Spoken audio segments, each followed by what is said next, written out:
বলে 31st night আবার শিরিক কেমনে? বলে আমি মৌলবী, আমি কেমনে বুঝাবো তোরে?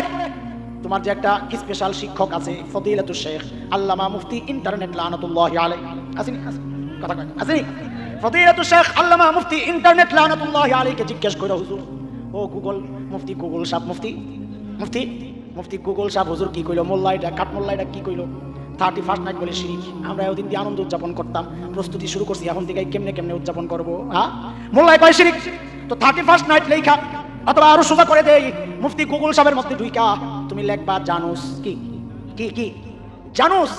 যারা ইংরেজি একটু জানো তাদেরকে বলতেছি, যুবকরা তোমরা তো বেশিরভাগই জানো।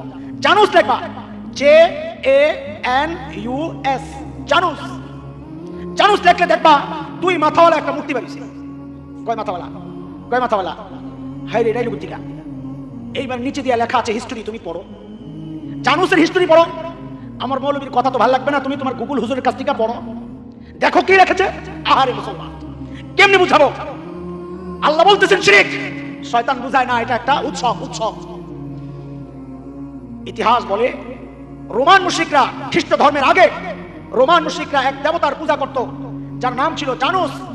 তাদের বিশ্বাস ছিল সমস্ত ভাগ্যের মালিক এই জানুস দেবতা। কামরা কি করতো শুনে খেয়াল করেন, কাম কি করতো? কাম করতো হচ্ছে 31শে ডিসেম্বর রাত যখন 12টা বাজতো, এর আগে দিয়া ঠিক আগ মুহূর্তে জানুস দেবতার পিছনের মুখের কাছে যায় তারা কৃতজ্ঞতা প্রকাশ করতো। কেন? তাদের বিশ্বাস ছিল এই যে বিগত বছর ভালো ছিল, এটা এই পিছনের মুখের কল্যাণে আর কৃপায়। নাউজুবিল্লাহ। তো আজ থেকে ভিতর থেকে বাইর হয় না চিল্লায়। সমস্ত মঙ্গলের মালিক কে? চিল্লায় বলেন কে? ভাগ্যের মালিক কে? ক্ষতি করার মালিক কে?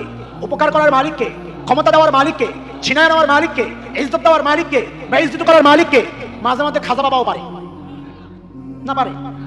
তাইলে মাঝে মাঝে দেখা যায় নির্বাচন আসলে আমাদের নেতারা টুপি টাপি লাগায়া পুরা হাসান বসি, কোন কোন নেত্রী হিজাব টিজাব লাগায়া রাবেয়া বসিয়া যায় বাবা শাহজালাল ইয়ামানির কবরে। আরে যায় কি যায় না? চিল্লায় কও যায় কি যায় না? যায় কি চায়? ক্ষমতা। নাউজুবিল্লাহ। আর এই মুসলমান কেমনে বুঝাবো? কোন বাবা আর খাজা মরা হোক জেতা হোক উপকার করার ক্ষমতা রাখে না, সব ক্ষমতা কার? আমি আরেকটু বাড়ায় বললে তো গালি দিবা যে ওয়াহাবি কাফেরটা কি কয়ে গেল রে। বলে খাজা তো দূরের কথা, নবীও তো কারো কোনো উপকার করার ক্ষমতা রাখেন না। কেমন কেমন লাগতেছে একটু বুঝি আমি।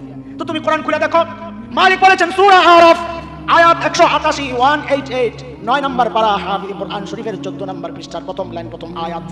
মালিক নবীকে দিয়া বলাচ্ছেন আমাদেরকে শোনানোর জন্য, উল্লা আমলিকু লিনাফসি নাফআ ওয়ালা দাররা ইল্লা মা শাআল্লাহ। ও নবী আপনি বলে দেন, এরে আমার উম্মত, আব্দুল কাদের জিলানী থাক দূরের কথা, মুঈনুদ্দিন চিশতি থাক দূরের কথা, শাহজালাল শাহ পরান থাক দূরের কথা, আরে আমি নবী তোমাদের কোনো উপকার করব থাক দূরের কথা, ক্ষতি করব থাক দূরের কথা। লা আমলিকু লিনাফসি নাফআ ওয়ালা দাররা, আমি নবী তো আমারই কোনো উপকার করার ক্ষমতা রাখি না, ক্ষতি করার ক্ষমতা রাখি না। বলে তাইলে সব ক্ষমতা কার? আল্লাহ নবীকে দিয়ে বলাচ্ছেন আপনি বলে দেন ইল্লা মা শাআল্লাহ, সব ক্ষমতা কার? আর চিল্লায় বলেন কার? আল্লাহু আকবার। মুহতারাম হাজরিন, শয়তান কিভাবে আমাকে আপনাকে দিয়ে ধোঁকা দেয় খেয়াল করেন। যেই না রাত 12টা বাজতো, কবে কবে? আরে 31 ডিসেম্বর 31 নাইট বাদ, কবে? যেই রাত 12টা বাজতো, ওই রোমান মুশরিকরা ওই জানুস দেবতার সামনে দিয়া চলে যেত, যায় সামনের মুখের কাছে যায় প্রার্থনা করতো। কি বলতো? ও বাবা, ও জানুস দেবতা, আপনি যেহেতু ভাগ্যের মালিক, আপনি খুশি থাকলে আমাদের আগামী বছরটা ভালো যাবে। আয় হায় তুমি নাউজুবিল্লাহ পড়ো। অথচ শয়তান তোমাকে বলে না এটা শিরক না, ওই ইহুদি নাসারাদের সাথে। আরে মুসলমান, এই 31 উদযাপন তোর জন্য কোন কারণে আমি তো জানি না। না এটা তোর মায়ের ভাষা, না তোর দেশের ভাষা, না তোর ধর্মের ভাষা। ইংরেজি আমার ধর্মের ভাষা, আমার রাষ্ট্রভাষা। এটা উদযাপন করতে আমি কেন যাচ্ছি? কারণ আমি ছাগলের 3 নম্বর বাচ্চা, যারা হুদাই পিছন জ্বালাফা। কথা কও ঠিক কিনা? আজকে থেকে বাদ দেওয়া আদাব, আর যাবো না ইনশাল্লাহ। আর যুবক কথা বল, আজকে থেকে বাদ দেওয়া আদাব। এই 31 নাইট উদযাপন আমরা, এটা কাদের কালচার? মুশরিকদের কালচার। বলেন কাদের কালচার? মুশরিকদের কালচার। আমরা উদযাপন করবো না, এটা শয়তানের কাজ। শয়তান শরীয়ত বিরোধী কাজকে কালচার বানায়া সুন্দর সুন্দর স্লোগান দিয়া, চটকদার স্লোগান দিয়া আমার সামনে পেশ করি। কথা কর ঠিক কিনা? আর একটা মহিলারা আমার উপরে খুব খেপবে, কিন্তু শরীয়ত বলার দায়িত্ব আমার। কে খেপলো? শরীয়তের বিধান হচ্ছে ফানকিহু মা তাবা লাকুম মিনান নিসাই মাসনা ওয়া সুলাসা ওয়া রুবা ফা ইন খিফতুম আল্লা তুকসিতু ফাওয়াহিদা। শরীয়ত বলে বিয়ে করবা 2টা, কয়টা? না হয় 3টা, না হয় 4টা। দেখেন আমি বলতেছি, অনেকে হাসতেছি, কারণ হলো কি শয়তান এত অপপ্রচার করাইছে যে শরীয়ত শুনলেও মানুষের হাসি আসে। দেখছেন কারণ 2টা বিয়ে করলে অপরাধী, 3টা বিয়ে করলে তো সমাজের সবচেয়ে নিকৃষ্ট ব্যক্তি। অথচ ওই মানুষটা পরকিয়া করে কোনো সমস্যা নাই।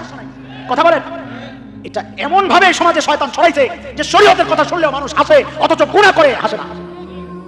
শরীয়তের বিধান হচ্ছে সন্তান বালেক বালিকা হয়ে গেলে বিয়া শাদী করাইয়া দাও, কিন্তু শয়তানের পক্ষ থেকে লোকেরা একটা বয়স নির্ধারণ করছে যে 16 বছরের আগে বিয়া করানো যাবে না, এটা বাল্য বিয়া। এটা কি? এটারে আটকাইতে হবে। আটকায় কারে? ছেলেরও আটকায় না, মেয়েরও আটকায় না, বাবারও আটকায় না, কাজীরও আটকায় না, আটকায় যে হুজুরে বিয়াটা পড়াইছে হেরে। কারণ তারা জানে এই আকাম হুজুরে পড়াইছে, তাদের ভাষায় আকাম। এই আকাম কে করাইছে? আরে দোস্ত, এই 14 বছর 15 বছরের মেয়েটা পার্কে পার্কে ঘুরে, এটা অপরাধ না? এই 15 বছরের মেয়ে ফ্ল্যাটে ফ্ল্যাটে যায় নির্দিষ্ট চরিত্রের পরিচয় দেয়, ওইটা অপরাধ না? এই 15 বছরের বাচ্চা পতিতাবৃত্তিতে জড়িত, ওইটা অপরাধ না? অপরাধ কখন হয়ে যায়? যখন তাকে বিয়ে দেওয়া হয়। মানে কি? মানে হচ্ছে শয়তানের কাজ, শয়তান শরীয়ত বিরোধী কাজকে সমাজের উত্তম কাজ হিসাবে প্রকাশ করবে, এটা আল্লাহ আগেই জানায় রাখছেন। কথা বুঝতেছেন? বেশি কঠিন হয়ে যাইতেছে? হ্যাঁ, খুব বেশি লাগতেছে খুশা না? হালকাই সবর করার মতো, মানার মতো। যতগুলো কইছি মানবো ইনশাল্লাহ। টাকনোর উপরে কাপড় ইনশাল্লাহ। মা বোনরা টাইট ফিট বোরকা পরবে না। আপনি ইনশাল্লাহ কন, এরা কইবই আপনি আগে ইনশাল্লাহ কন। কারণ কিনা দিছে কে? টাকা দিছে কে? যদি কয় যে সংসার করুন না, বলে সালাম। কি?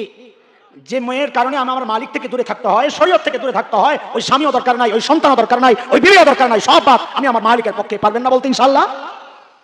ইনশাল্লাহ উদয় করেন না দিল থেকে? ইনশাল্লাহ, ইনশাল্লাহ আল্লাহ কবুল করেন। আমিন।